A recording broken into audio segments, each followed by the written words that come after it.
Kita masuk pada penjelasan yang pertama, yaitu menjaga kadar keimanan kita. Maka hal yang harus kita lakukan adalah yang pertama, kita harus selalu senantiasa menjaga ibadah sholat 5 waktu kita. Sebab kita tahu bahwa sholat adalah merupakan sebuah amalan yang ketika kita melakukannya dengan ikhlas mengharap ridho dan rahmat Allah, maka hal tersebut akan memposisikan diri kita untuk mencegah diri kita daripada berbuat mungkar. Inna sholata tanha 'anil fahsya'i wal munkar. Karena sesungguhnya sholat yang kita lakukan itu adalah sebuah ibadah yang mampu memberikan filter kepada pribadi kita masing-masing agar terhindar daripada perbuatan-perbuatan yang mungkar. Artinya perbuatan-perbuatan yang dimurkahi oleh Allah Subhanahu wa taala. Dan inilah bentuk yang memang harus selalu senantiasa kita jaga. Sebab fungsi daripada penciptaan kita di alam permukaan buminya Allah ini adalah wama khalaqtul jinna wal insa illa liya'budun. Untuk ibadah kepada Allah Subhanahu wa taala. Di sisi lain, Allah Subhanahu wa taala memberikan ketegasan alladzi khalaqal mauta wal hayata liyabluwakum ayyukum ahsanu amala. Yaitu Allah sengaja menciptakan hidup mati kita hanya untuk mau melihat siapa di antara kita yang paling baik kualitas amal ibadahnya kepada Allah Subhanahu wa taala.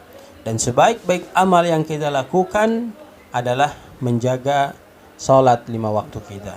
Dengan kondisi demikian, insya Allah akan menjaga kadar keimanan kita kepada Allah Subhanahu wa taala.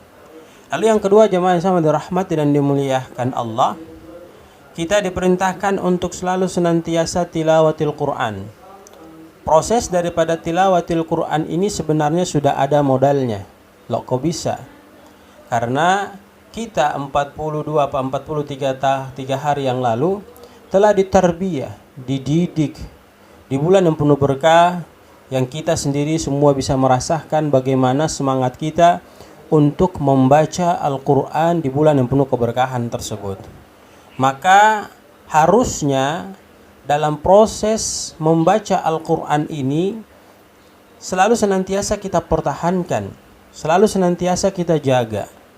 Jadi walaupun kita telah keluar daripada bulan suci Ramadan, kita tetap istiqomah tilawah membaca Al-Quran. Hadirin yang sama dirahmati dan dimuliakan Allah, begitu banyak manfaat daripada membaca Al-Quran. Di antara manfaat-manfaat itu Nabi SAW memberikan ketegasan, khairukum man ta'allamal Qur'an wa 'allamahu. Sebaik-baik kalian adalah orang yang selalu senantiasa menyisihkan waktunya membaca Al-Quran, kemudian dia memahami makna yang ada dalam Al-Quran, dia melaksanakan apa yang diperintahkan, dia meninggalkan apa yang dilarang, kemudian dia sebarluaskan kepada yang belum memahaminya. Maka konsep ini akan memberikan kebaikan pada yang bersangkutan. Kemudian Nabi SAW juga memberikan wanti-wanti kepada kita, Iqra'ul Qur'an fa innahu ya'ti yaumal qiyamah syafiyan li ashabihi. Bacalah oleh kalian akan Al-Qur'an, karena sesungguhnya Al-Qur'an itu akan datang memberikan syafaat kepada diri kalian. Dan kita ketahui bahwa Nabi sallallahu alaihi wasallam menyampaikan kepada kita bahwa nanti kalau kita di akhirat, posisi kita di surganya Allah itu tergantung bagaimana kita dekat dengan Al-Quran. Hadirin kaum muslimin jamaah yang sama dirahmati dan dimuliakan Allah Subhanahu wa taala. Lalu yang ketiga adalah kita diperintahkan oleh Nabi sallallahu alaihi wasallam untuk berkumpul dengan orang-orang yang saleh. Berkumpul dengan orang-orang yang saleh. Sebab kondisi kita berkumpul dengan orang-orang yang saleh ini insya Allah akan memberikan kekuatan kepada diri kita untuk istiqomah melakukan amal-amal kebaikan. Rasul sallallahu alaihi wasallam menegaskan al-mar'u ma'al man ahabba, bahwa seseorang itu dia akan dikumpul bersama orang yang dia cinta. Artinya orang yang dia ajak bergaul, orang yang dia ajak pertemanan. Kemudian dijelaskan lagi, man tashabba biqaumin fahuwa minhum, bahwa nanti kelak di akhirat kita akan dibangkitkan bersama kelompok-kelompok yang kita temani mereka, sahabat-sahabat yang kita temani mereka.